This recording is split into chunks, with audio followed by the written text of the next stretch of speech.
morning, sunshines. I hope you're being a ray of light today. Another pretty cool gospel. Jesus is back at it, doing all these miracles. But there's a bit of a twist on this one. Mark is the gospel, chapter 7, verses 31 through 37. Again, Jesus left the district of Tyre and went by way of Sidon to the Sea of Galilee, into the district of the Decapolis.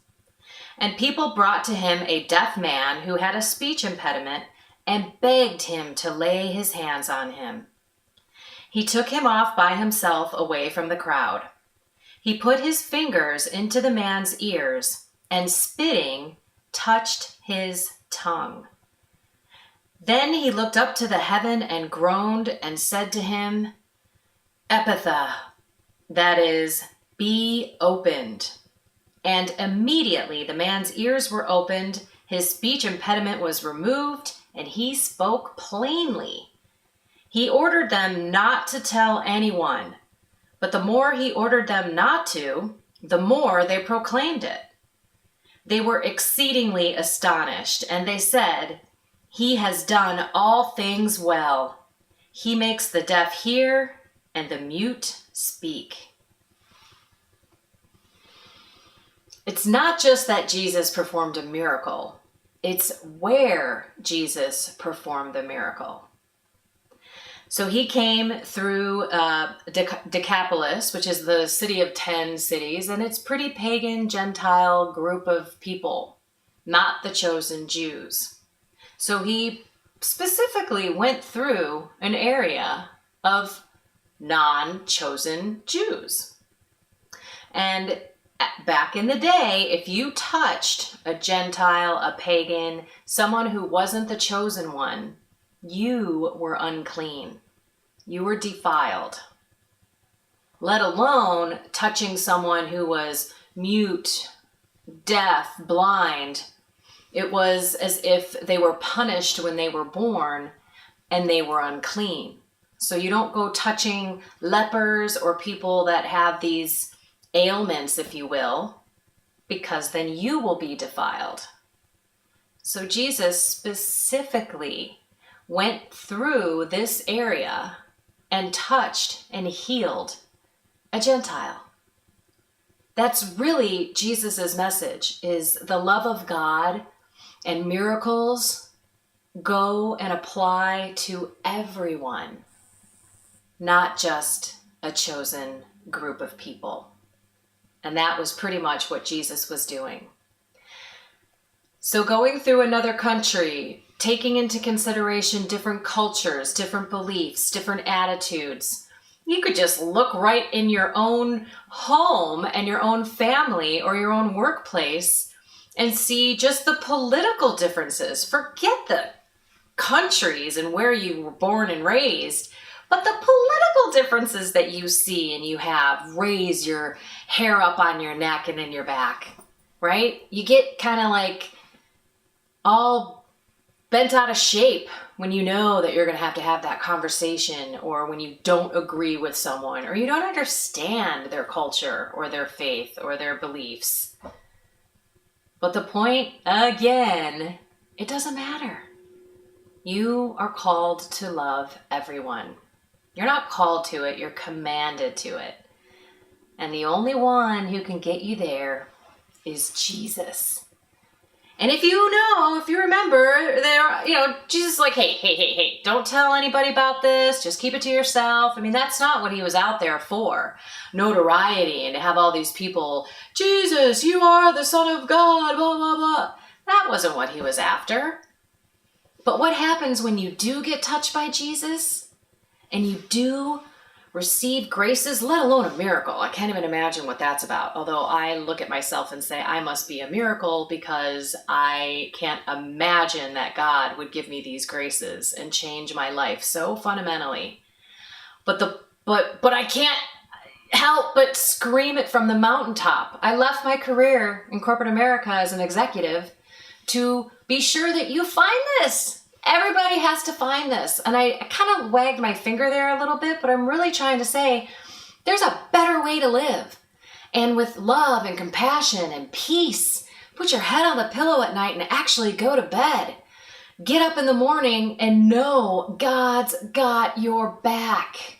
The only one in this entire universe who can give you the graces and help you live your life with all of the unique talents that He created you for, to give you that courage to put your fear aside, put your worrying out the window, and rest in Him. When you build this relationship with Jesus, your life changes, whether you want it to or not. I went into this religious thing and not really wanting to change. I really didn't want Catholicism to be the truth. I wasn't even going into it to find something. But what I did find was the answer to all of my former something mores. There must be something more, not only to my purpose and meaning on this planet, but something more, some more love, some more peace, some more joy. I mean, is this all this life is about? All these tasks and to-dos and this stress and this wigging out all the time, only to put my head on the pillow and not be able to fall asleep because my mind is running 150 miles an hour with the next list of things that I have going on the next day? This is why people ran around and could not keep the secret of Jesus, because He impacted their lives in such a way that they couldn't stop talking about Him and how good He is and all the good He does. There's reasons why people come from all over. 5,000 that were sitting there at the Bread of Life discourse where He took 5 barley loaves and 2 fishes and fed everybody. People are drawn to faith-based Christians when you love like God loves you, when you see the world through the lens of your faith, and that only comes from God, everything changes. I cannot explain it. It's not something that I can say, oh, it's like when you do this and you get that. It's not like when, you buy a new car and it's a new Benz and you're all jazzed about it and you're like, woohoo, I'm happy. No, because then you want a Porsche, or then you want this, or then you want that. We never satisfy what that something more is until we find God. And that is why I'm standing in front of you right now. Jesus has changed my life, and I'm here to share it. And I'm going to spout about it. He has pretty much given a miracle to me, which is giving me faith, love, compassion, peace, and knowledge, and a thirst for understanding exactly what He wants us to do on this planet, exactly what my role is on this planet, and the courage to do it. Because I have those voices in my head just like everybody. I'm not smart enough, good enough, pretty enough, thin enough, technical enough, educated enough. Whatever your enough sentence is, doesn't matter. Everything that I used to wig out about in my life, I no longer wig out about. Because I just go to God. And now, through my deep prayer life, I can hear, I can see, I rest. It's phenomenal. So this week, keep loving those people, especially the ones that you don't know or don't understand. I'm going to give a challenge to some of you Christians out there, all of you Christians, some that are Catholic and some that are not, and ask that you love your fellow Christian.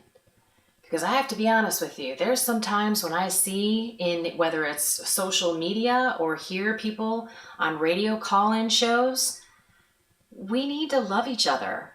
We may not agree with each other, but we need to love each other. I mean, if you can't love a Christian, and yes, Catholics are Christians, That's a kicker for me. Then what are we doing? How do we even remotely show how wonderful God is?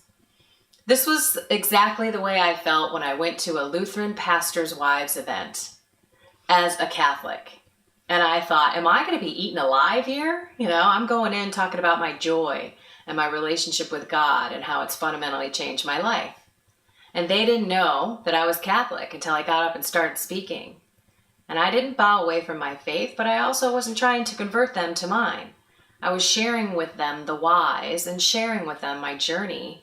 And afterwards, there's probably 12 of us, including myself, in tears. And they're coming over and they're praying over me. And it was the most amazing, amazing talk. That is Christianity at its finest. They loved me. I loved them. And I still get notes from some of those women in that audience saying, I keep praying for you. You keep doing Jesus' work. So let's remember, love everyone this week. And it should be every day, every hour, just like I said last time. So have a blessed and inspired week. I'll talk to you soon. Take care.